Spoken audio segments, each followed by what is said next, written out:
Olha só, você sabia que a barata ela vive 9 dias sem a própria cabeça? Não é um, não é dois, não é três. 9 dias sem a cabeça! Essa baratinha é um ser humaninho arretado. Olha só que delícia que é você conhecer um ser humaninho desse jeito. Aí vocês perguntam, o que essa imitação tem a ver com isso de hoje? Nada, mas eu tava doidinho pra fazer ela. Hoje eu quero começar, antes de mais nada, desabafando. É sério, eu sempre tive uma dificuldade de imaginar o Espírito Santo como pessoa. Sempre foi aquele lance de vento, de fogo, de pomba, mas eu nunca consegui desenvolver uma imagem mental de quem ele é. Hoje nós vamos falar sobre a personalidade do Espírito. Eu não estou falando de temperamento, de jeito, de estilo, nada disso. Eu estou falando da capacidade de ser uma pessoa. Com ideias, com vontades, com mente, com corpo, com capacidade de julgamento. É disso que eu estou falando. Chega de imaginar o Espírito como algo inanimado, como um poder, ficar imaginando como sendo ali algo próximo dos seus símbolos, como se ele fosse uma pomba, uma chama, um vento. Quem nunca, né? Na verdade, todo mundo já pensou nele dessa forma, é ou não é? É verdade. Quer dizer, às vezes não. Hoje a gente vai terminar esse estudo entendendo que ele é uma pessoa. E que pessoa? Então, vamos que vamos. A primeira pergunta que salta aos nossos olhos é: existe mesmo uma porção significativa de textos mostrando que o Espírito Santo é uma pessoa?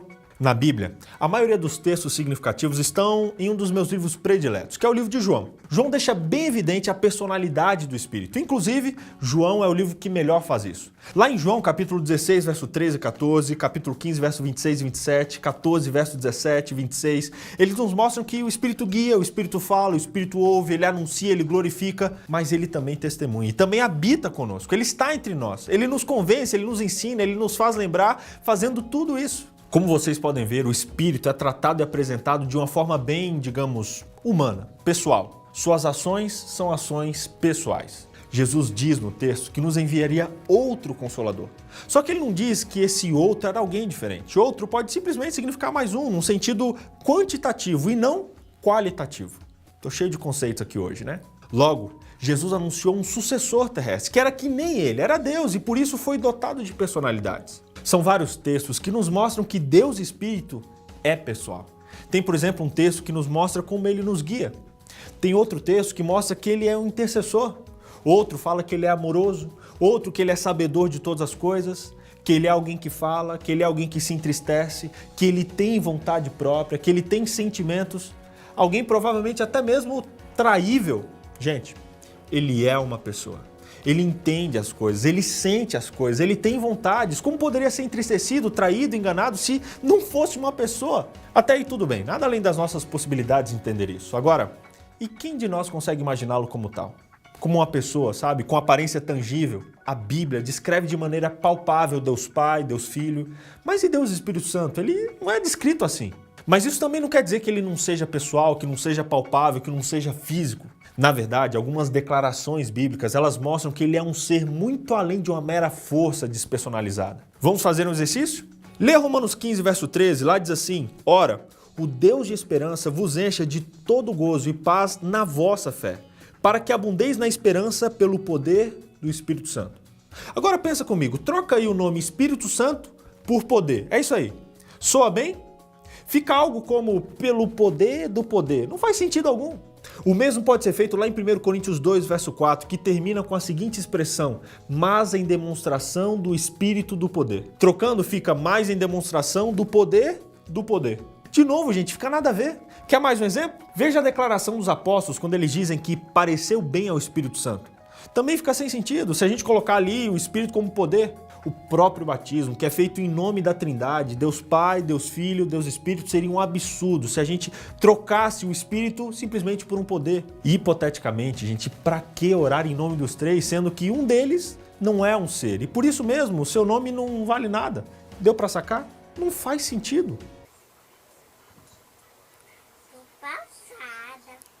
Eu sei, não teve graça nenhuma, mas o que importa é que as evidências não acabam por aí. No Evangelho de João, que eu já fiz propaganda aqui hoje, vamos ver se você vai ouvir aí a minha indicação, ele fala no Evangelho da verdade. Não é apenas uma verdade no sentido contrário de mentira. Verdade também não é só uma crença.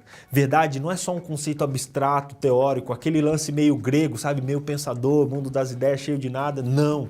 Verdade é o próprio Cristo, é específico, é pessoal, é palpável. Cristo é a verdade. Mas por que você está falando isso, BJ? Porque o Espírito Santo é o Espírito da verdade. Isso, gente, qualquer mané consegue ler. Ó, tá lá em João capítulo 15, 26 e 16, verso 13 também. O Espírito da verdade nos guia a toda a verdade. E o Espírito faz isso apontando para Jesus, para os seus ensinos e para o seu sacrifício. Ele nos ajuda a nunca nos esquecermos da salvação. E essa é uma verdade muito pessoal. O Pai o envia. Ele vem a nós, nos guiando ao Deus de toda a verdade, que é o Filho. Olha, gente, esse Espírito Santo tá de parabéns, hein? Tanto o Estado quanto Deus. Mas aí você me pergunta, pra que gastar tempo com isso, BJ? E daí que ele é divino, mas é pessoal também? Para e reflete comigo.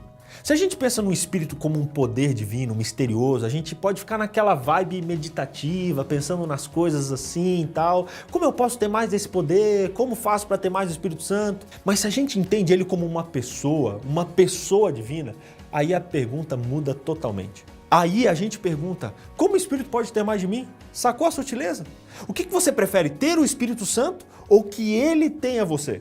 Você consegue submeter a sua vontade à vontade do Espírito Santo ou você prefere fazer o contrário? Quando a gente entende que ele sente, que ele quer, que ele pensa, que ele se importa, a gente naturalmente começa a entender que o Espírito Santo tem sido tirado do devido lugar. Tê-lo em mente tal como ele é, pessoal e divino, nos faz pensar, nos faz parar de empurrá-lo ali para debaixo do tapete ou com a barriga. Essa é a verdade.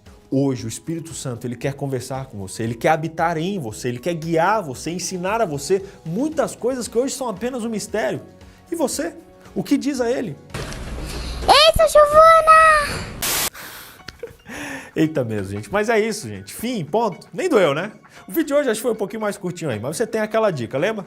Para você ir atrás e fazer a lição de casa. Agora, leia o livro de João. É bem leve e bem esclarecedor sobre esse tema. E por hoje é só, meus caros, mas na semana que vem eu tô de volta. Pra gente trocar mais umas ideias, entender um pouco mais sobre esse personagem tão interessante e misterioso que é o Espírito Santo. Aproveita agora aí para compartilhar esse vídeo, deixar seus amigos aí sabendo, coloca o seu comentário aqui e se inscreve no canal, beleza? Aquele abraço, até semana que vem, que Deus nos abençoe. Falou, galera!